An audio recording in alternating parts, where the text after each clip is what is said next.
So how did you in the end pick economics? Why did you decide that this was the one for you? Yeah, in the end, it did, as tricky as economics is, as we're here on a rethinking podcast, let's not kid anybody. As tricky as economics is, it was fulfilling that curiosity to some degree. I think I did have pretty good teachers who were able to see through the textbook and kind of would catch us if we took the textbook too seriously. They would say, "But do you really think that's how it works?" And then we would have a little conversation. So I credit them too for making it interesting and fulfilling.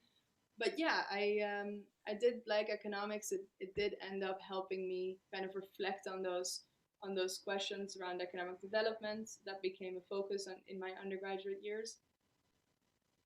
Yeah, I will say by the time I was finished with the undergraduate economics degree, I did not feel like I was done. I did not feel like all my questions had been answered. I felt like a great deal of them did, but I knew that there would be more, that I wanted more. And I guess that's what eventually led me to do another degree in econ as a master's.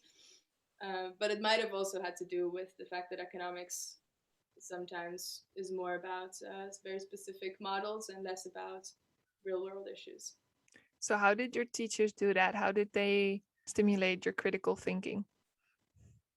I think it was just very little examples when talking about unemployment or wages, a minimum wage, these very simple things that you get in intro class.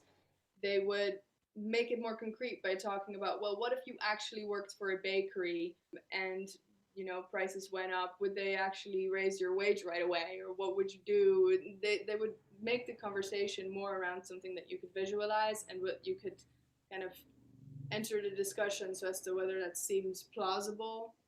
And it's hard to come up with a real example because it feels so long ago, but it was essentially going through the textbook and then checking with with common sense as we went.